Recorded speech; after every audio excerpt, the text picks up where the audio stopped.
Bienvenue, chers téléspectateurs, à notre émission spéciale au sujet des événements du 11 septembre 2001. Il y a 13 ans, selon des sources officielles, 3 avions volaient en direction d'importants bâtiments civils et militaires des États-Unis. Un autre avion chutait en Pennsylvanie. En quelques heures, les images effrayantes de cet événement parvenaient à des milliards de foyers dans le monde entier. Effrayante encore aujourd'hui pour beaucoup de personnes.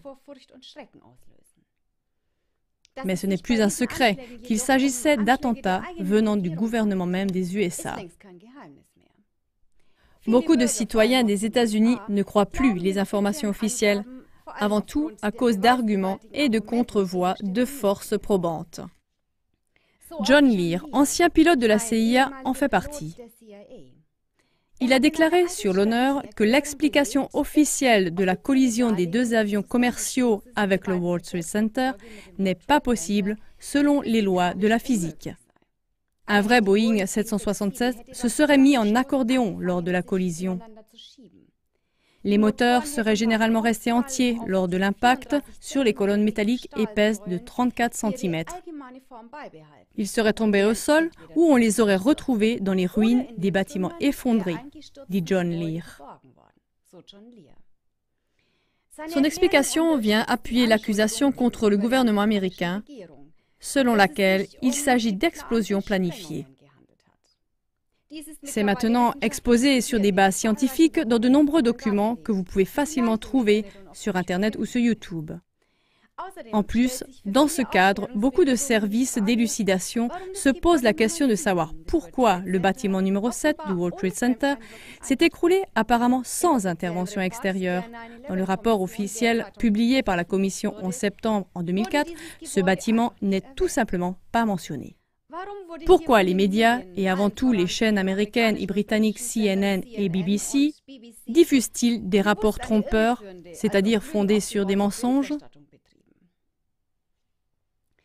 Le journaliste américain connu, William Dean Garner, a découvert au cours d'années de recherche que presque toutes les banques nationales et les banques d'émission au monde sont contrôlées par une seule famille privée. Avant les attaques du 11 septembre, il est prouvé qu'il y avait 7 pays dont les banques nationales n'étaient pas contrôlées par cette famille. L'Afghanistan, l'Irak, le Soudan, la Libye, Cuba, la Corée du Nord et l'Iran. Quelques jours seulement après les attentats contre le World Trade Center, on a adopté la décision à Camp David, au Maryland, aux États-Unis, d'attaquer la majorité des pays en question. Ou pour mieux le formuler, suite à cet événement du 11 septembre, la décision pouvait être adoptée d'attaquer la majorité des pays en question. En effet, il est prouvé que le gouvernement des États-Unis avait déjà planifié l'invasion de l'Afghanistan et l'attaque contre l'Irak avant les attentats du 11 septembre. Mais pour recevoir le soutien de la population américaine et du monde occidental, il fallait une raison convaincante. Et cette raison a été donnée par les événements du 11 septembre qui ont en même temps déclenché la peur du terrorisme et aussi de l'islam. En résumé, nous jetons un coup d'œil rétrospectif. En 2001, les États-Unis ont pénétré en Afghanistan et en 2003, en Irak. En 2003, les banques nationales d'Afghanistan et d'Irak étaient prises par la famille Rothschild. Depuis 2003, il y a eu continuellement des affrontements entre le gouvernement et les rebelles au Soudan. La Banque centrale du Soudan a également été prise par les Rothschild en 2011. On a attaqué la Libye en 2011. Et pendant que le pays sombrait dans la guerre, une banque d'émission contrôlée par la famille Rothschild était déjà établie. En 2005, une commission d'assistance pour Cuba libre était spécifiquement créée à la Maison-Blanche. Cette autorité coordonne le travail contre le gouvernement cubain. Pour la seule année 2006, 15 millions de dollars étaient prévus dans le budget des États-Unis pour soutenir certaines parties de l'opposition cubaine.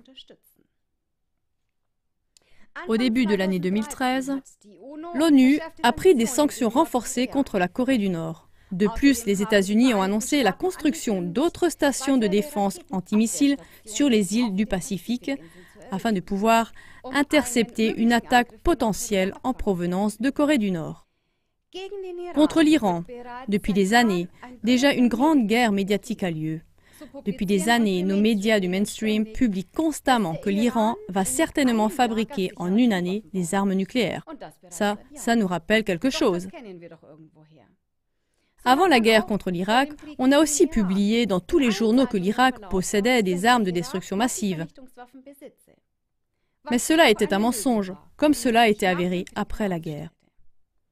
Même si l'Iran est, avec Cuba et la Corée du Nord, un des pays dont les banques centrales ne sont pas sous contrôle de la famille Rothschild, cette famille a réussi, avec l'aide des États-Unis, des forces armées de l'OTAN et de reportages des médias, à reprendre la majorité des banques nationales qui n'étaient pas sous leur contrôle avant le 11 septembre. Avec l'aide des médias que les bellicistes mentionnés ci-dessus utilisent une fois de plus pour servir leurs propres objectifs, l'histoire semble se répéter maintenant 13 ans plus tard. Si en 2001 on s'est servi des attaques du 11 septembre, aujourd'hui on se sert d'une part de la milice IS pour provoquer la peur du terrorisme et de l'islam. Et d'autre part, on prend la Russie qui est marquée par l'image d'ennemi dans tous les esprits européens. Pour bien comprendre, regardez nos émissions sur le sujet de l'Ukraine ainsi que notre émission spéciale « Comment fonctionnent les guerres modernes ».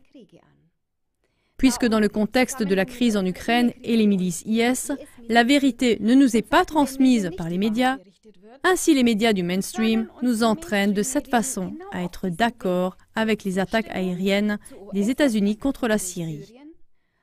Et tous nos peuples européens, qui sont encore réticents à la guerre, sont rendus favorables à aller à la guerre contre le prétendu méchant agresseur russe.